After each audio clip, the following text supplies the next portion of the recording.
გრძელდება ჩვენი გადაცემა ძვირფასო ტელემაყურებლებო. დიდი მადლობა იმისათვის, რომ ჩვენთან ერთად ხართ. სტუმრებთან ერთად დავბრუნდით პირდაპირ ეთერში. შეგახსენებთ, რომ ცოტა ხნის წინ დაბრუნდნენ თურქეთიდან, სადაც ექსპედიცია გაიმართა, მოკლედ ბატონი როლანდ თოფჩიშვილი და ნოდარ შოშიაშვილი. მოგესალმებით ბატონებო, უფრო ვრცლად გვინდა რომ ვისაუბროთ ამ თემაზე, თქვენი მოწვევის მიზეზი სწორედ ეს არის და რა ხდებოდა, მოკლედ რა იყო მიზეზი და მიზანი, ასე ვთქვათ, იმისა, რომ თქვენ გაგემართათ ექსპედიცია თურქეთში. პრინციპში კითხვა ორივესთან დაიწყეთ. მე მინდა გითხრათ სანამ უშუალოდ ჩვენი ექსპედიციის შესახებ ორიოდ სიტყვას მოკლედ ვისაუბრებთ. ეს ბატონი ნოდარ შოშიტაშვილისა და ჩემი და აგრეთვე ჩვენი სხვა ექსპედიციის წევრების გასვლა თურქეთში პირველი შემთხვევა არ იყო. ჩვენ წლების განმავლობაში ტაოკლარჯიში დავდიოდი და სოფელი არ დარჩა ტაოკლარჯიში, რომ ჩვენ არ მოგვეულოდა იქ არ დაგვეფიქსირებინა ეთნოგრაფიული მასალა, ენობრივი ვითარება. აი წელს მოგვიწია სწორედ შავიზღვისპირა რეგიონში, შარშან ვიყავით მარმარილოს ზღვის რეგიონში, სადაც უამრავი ქართული სოფელია და სადაც ეთნიკურობა ბევრს აქვს ძალიან შენარჩუნებული და აი წელს ჩვენი მიზანი იყო სწორედ მარმარილოს ზღვის რეგიონიდან გადმოვინაცვლეთ შავი ზღვის რეგიონში, აქ რამდენიმე ვილაიეთია, სადაც კომპაქტურად ცხოვრობენ ქართველები და სანამ კიდევ აი ექსპედიციის მიზნებზე ვისაუბრებთ, მინდა გითხრათ, რომ ეს იყო დაფინანსებული წმინდა თამარ მეფის სახელობის უნივერსიტეტისა და რუსთაველის ფონდის მიერ ჩვენი გამგზავრება. სხვა შემთხვევაში გამოირიცხებოდა, რადგან ასეთი სახის ექსპედიციებს ძალიან საკმაოდ მნიშვნელოვანი, რა თქმა უნდა, მნიშვნელოვანი თანხები სჭირდება, ის გადაადგილება, ასეულობით კილომეტრის გავლა, მთებში სიარული და მათი შეწყობით, მამა ადამის ხელშეწყობით მოხდა ჩვენი გამგზავრება და რა ვითარებაა, თქვათ, საინტერესოა აი ამ კუთხით, იქ სადაც ქართველი მუჰაჯირები ცხოვრობენ? უაღრესად საინტერესო მასალა ამოვიდა. ჯერ ერთ იმას აღნიშნავ, რომ ეს ხალხი, ეს ჩვენი თანატომელნი გადასახლებულნი არიან მე-19 საუკუნის ბოლოს რუსეთ-თურქეთის 1867-78 წლების ომის შემდეგ. ეს იყო თურქულ-ოსმალური პროპაგანდის საშუალებითაც, თვითონ რუსული იმპერიული პროპაგანდის საშუალებით და აღმოჩნდა იმპერიის უღმართობით დიდი ნაწილი ქართული ეთნოსისა, ქართველი ხალხისა ოსმალეთის სახელმწიფოში. ბატონმა როლანდ ბრძანა რომ შარშან ბურსაინეგოლის რაიონში ვიყავით წელს, სრულად აღმოჩენა იყო, რომ ამდენი ქართველი ცხოვრობდა შავი ზღვის სამხრეთ სანაპიროზე. ანუ ეს მანამდე არ ვიცოდით. ვიცოდით რომ ცხოვრობდნენ, მაგრამ მე გეტყვით ახლა დაახლოებით ეს იწყება რიზეს იქით უკვე, აი ეს ლაზების, ჩვენი ლაზების განსახლება რომ თავდება უკვე რიზეს იქით, არიან მუჰაჯირთა სოფლები. მოკლედ გეტყვით რომ თქვათ, პირველი არის გირესუნის ილი, ანუ რაიონი, სადაც არის 18 ქართული სოფელი ზღვისპირებში და მთაში. შემდეგ არის ორდუს ვილაიეთი, სადაც არის 38 ქართული სოფელი. შემდგომ არის უკვე სამსუნში დაახლოებით 20-მდე ქართული სოფელი, 30-მდე უფრო სწორად და ჩემი გაოცება გამოიწვია, რომ სინოპის რაიონში, სინოპის ილში 56 ქართული სოფელი გახლავთ. ეს არ არის ცოტა, ხო? ეს ცოტა არის. საიდან არის? წასული თქვა, პირველი თაობა საიდან არის? აი პირველი თაობა სწორედ რო ეტყვით რომ მოხუც ბატონებთან და ქალბატონებთან როდესაც საუბრობთ, იტყვიან ხოლმე დოხსან უჩ თურქულად ნიშნავს თურმე 93-ს, ჰიჯრით 93 გამოდის და ჩვენებური ქრონოლოგიით 1878 წელი. ანუ 1878 წლის მუჰაჯირები არიან, რომლებიც ჩვენ აქამდე მაინც საზოგადოებაში ცნობილი იყო, რომ მუჰაჯირები მაინც და მაინც კავკასია, ჩრდილო კავკასია შეეხო, აფხაზეთი შეეხო და აი ბოლო პერიოდში უკვე ნათლად ჩანს, რომ ჩვენმა ქვეყანამ აჭარამ განსაკუთრებით სამხრეთ საქართველოს ჯერ კიდევ ადრე დაიწყო 1828-29 წლების ომის რუსეთ-თურქეთის ომის დროს მესხეთიდან გადასახდა უამრავი ხალხი, ასე რომ უამრავი ასეთი საინტერესო ენის პრობლემა თუ დგას, თქვათ, ან რამდენად დგას ბატონებო, აი საინტერესო, ასევე ტრადიციები თუ შეინტერესოა, ჩვენ ექსპედიციაში იყო ენათმეცნიერი ქალბატონი ინგა ღუტიძე, რომელიც უშუალოდ ამ პრობლემაზე მუშაობდა. მინდა გითხრათ, რომ დღეს ქართული ენა კრიზისს განიცდის. 40 წლის ზემოთ თითქმის ყველა ფლობს ქართულ ენას, უმეტესობა ქართულად ლაპარაკობს. 20-დან 40 წლამდე უჭირთ იგებენ, მაგრამ მეტყველება უჭირთ და აი უკვე ქვემოთ ალბათ ის არის. გნებულობთო, აი მომაშველა სიტყვა ნოდარმა, გნებულობთ, მაგრამ ვერ ვლაპარაკობთ, მაგრამ აი ახალგაზრდებმა უკვე 20 წლამდე ასაკისა ფაქტობრივად აღარ იციან, იშვიათად ამ ასაკის ახალგაზრდებში შეგვხვდებათ ქართულ ენაზე მოსაუბრენ. ეხლა მიზეზები მრავალია, შეიძლება მე გატყობ თქვენ რომ ცოტა დაღონდით, რომ გითხარით რომ ქართულ ენაზე ქართულ ენას აკუჭირს. მიზეზი არის მრავალი, ერთი რომ ქართული სოფლები ფაქტობრივად დაიცალა. აქ თურქეთში დიდი აგლომერაციები შეიქმნა, საქალაქო აგლომერაციები და სოფლის მოსახლეობა ძირითადად გავიდა დიდ ქალაქებში საცხოვრებლად, თუმცა უნდა გითხრათ, რომ ზაფხულში ყველა სოფელი სავსეა მოსახლეობით მოდიან,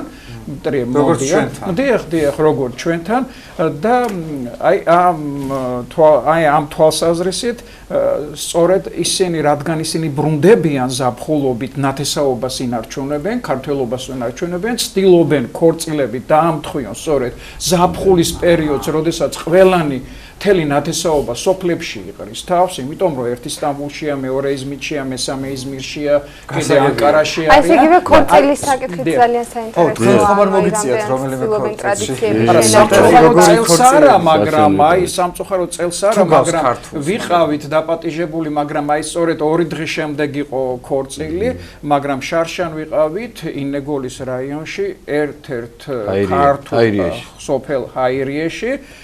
გაოცებული უყურებდით არ გავს ეხლა ადრე გავდა ქართული ქორწილები ჰქონდათ მოზვერსაც კლავდნენ ყველაფერი მაგრამ ეხლა ძირითადად ეს არის საზეიმო სუფრა გადატვირთული არ არის საჭმელებით მხოლოდ ტკბილებია წვენები და იქნებ ბატონი ნოდარი მოგვიყვეს უფრო როგორი ქორწილი ვნახეთ ჩვენ იმაში აი განსაკუთრებით აი ამ ქორწილის საწყისი ეტაპი იყო ჩვენთვის საინტერესო.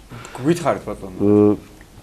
შენარჩუნებული, რა თქმა უნდა, ძველი ტრადიციები, საქორწილო ტრადიციები არის ძალიან ნაკლებად, მოსახლეობას ახსოვს, გიყვებიან. სხვათა შორის რამდენიმე ქორწილი აი ძველი ტრადიციების მიხედვით სოფელი ბაზგირეთი გახლავთ ასეთი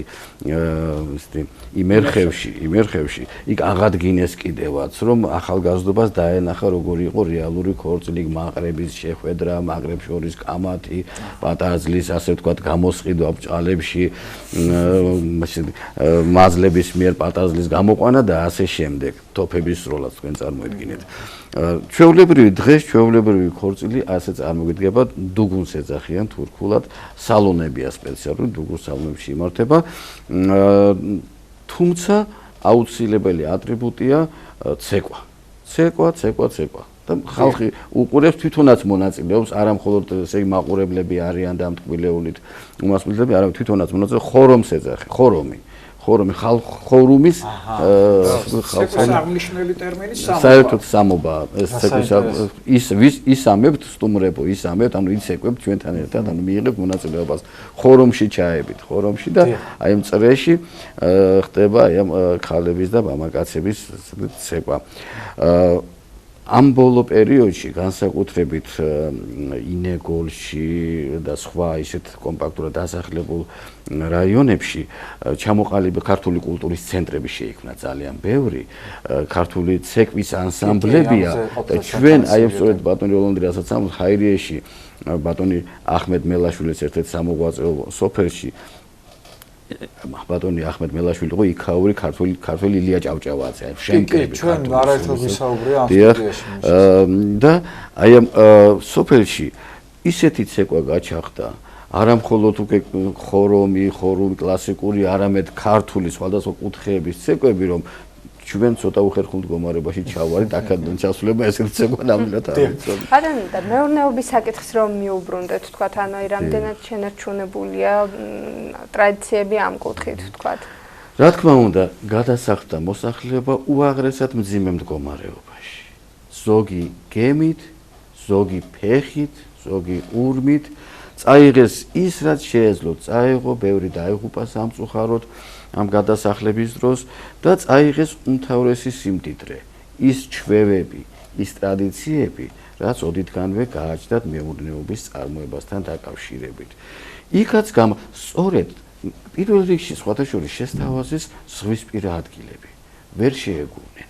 მთიანი აჭარიდან იყვნენ წასულები, ქედადან, შუახევიდან, ხულოდან, იმიერ საქართველოდან, კლარჯეთიდან იყვნენ წასულები, ტყიანი ადგილებიდან, წყაროიანი ადგილებიდან და აი ესეთ ადგილებს მიაგნეს სწორედ ზღვისპირებთან ახლოს, ასეთ ადგილებს მიაგნეს და იქვე გამართეს თუ ნასოფლარები იყო, ბერძნების და სომხების ნასოფლარები იყვნენ, აქ იყოს გარკვეული ხოდაბუნები თუ არა და თვითონ გამოსტაცეს ბუნებას, ასე ვთქვათ, ხოდაბუნები გაიჩინეს, ახუები გაკაფეს და დაიწყეს ტრადიციული სიმინდის მოყვანა, მარცვლეულის მოყვანა, ღომის მოყვანა, ღომის მარცვლის მოყვანა და შესაბამისად ის სამეურნეო ჩვევებიც გადაიტანეს.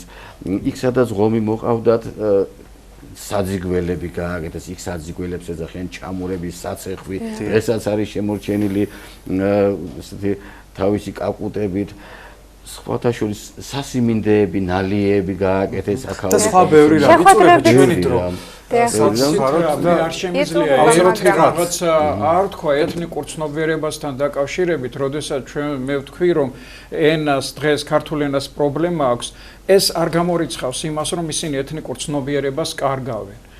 გამოკვეთილი ეთნიკური ცნობიერება აქვთ, რომ ისინი ქართველები არიან და ყველა დანარჩენისაგან განსხვავდებიან და ერთი ფაქტი კი უმეტესობას და ერთი ფაქტი შევხვდი წამოსვლის წინ ერთ-ერთ მხატვარს, ამბობს, რომ მისი ქართული გვარი არის თავადიძე და ის სინოპის რაიონის ერთ-ერთ სოფელში დაიბადა, იზრდებოდა, დაწყებით კლასში ისწავლა ამ სკოლაში, მაგრამ სინოპში, ლიცეუმში მოუხდა შემდეგ გადმოსვლა და აღმოაჩინეს 12-13 წლის ბავშვებმა, რომ ესენი განსხვავდებიან ყველასაგან, სხვა ენაზე ლაპარაკობენ და დაიწყეს მსჯელობა, ვინ ვართ, რა ვქნათ და წავიდეთ მოდი ბიბლიოთეკაში. წავიდნენ სინოპის ბიბლიოთეკაში, აღმოაჩინეს ერთი წიგნი გურჯისტანის შესახებ, ნოე ჟორდანიას ეპოქაზე, რომ რუსები შემოვიდნენ 21 წელს დაიპყრეს. და ამ ბავშვმა 12 წლის ბავშვმა დახატა ტილო შექმნა დატყვევებული საქართველო. მერე იფიქრეს როგორ გავიგოთ ვინ ვართ და თუ არიან სადმე ქართველები, ხო ამ წიგნში ნახეს რომ გურჯისტანი არსებობს ქვეყანა და დაჭდნენ და დაწერეს წერილი. წერილი ვის გაუგზავნოთ და გურჯისტანში ტიფლის ლიცეუმს. თვითონ რა ხალ ლიცეუმში სწავლობდნენ და სთხოვდნენ რომ თუ შეიძლება ლიცეუმის მოსწავლეებს გამოგვიგზავნეთ ქითაბები, წიგნები და ჟურნალები რომ ჩვენც ვისწავლოთ.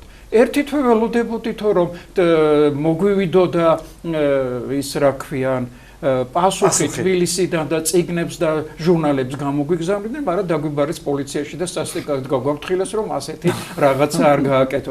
ეს არის მაჩვენებელი იმისა, თუ რაოდენ მაღალი ეთნიკური ცნობიერება ჰქონდა აი 12-13 წლის ბავშვებს. ეს იყო ახმედ მელაშვილის გამოჩენამდე 10 წელი. კეთილი, ბატონო, სამწუხაროდ უნდა დაგემშვიდობოთ, ამოიწურა ჩვენი დრო. წარმატებებს გისურვებთ, ალბათ მე ვეღარ კითხეთ, მაგრამ მომავალშიც გეგმავთ ალბათ ექსპო. ჯერჯერობით ფინანსებთან არის. თუმცა არის ამისი საჭიროება არის. იცით რა არის? მათ ჭირდებათ იქაურ ქართველებს, ისინი აღმაფრენას განიცდიან, როდესაც აქედან ჩასულს ხვდებიან და რომ აი აქ საქართველოში ვიღაცა არის მათით დაინტერესებული. მე რომ მკითხო, ყოველ წელს უნდა მრავალრიცხოვანი ექსპედიციები ჩადიოდეს და უნდა, იმიტომ რომ 5-10 წლის შემდეგ ფაქტობრივად ჩვენ ვეღარაფერს ვერ დავაფიქსირებთ, ყველაფერი დაიკარგება მათი ყოფის შესახებ, რაც მათ აქვს შენარჩუნებული. სამწუხაროდ იმედი ასე არ მოხდება. წარმატებებს გისურვებ და კიდევ ერთხელ მადლობას გადაგიხდით მოგზაურობისთვის, მაყურებელს შეახსენეს სოფაო ჩვენს. და მე შევახსენებ სიამოვნებით რომ ჩვენი სტუმრები იყვნენ ივან ჯავახიშვილის სახელობის სახელმწიფო უნივერსიტეტის პროფესორები და ეთნოლოგები, ბატონი როლან თოფჩიშვილი და ნოდარ შოშიაშვილი. მადლობას მოგახსენებთ შოშიაშვილი. მადლობას მოგახსენებთ მოგზაურობისთვის, სტუმრობისთვის.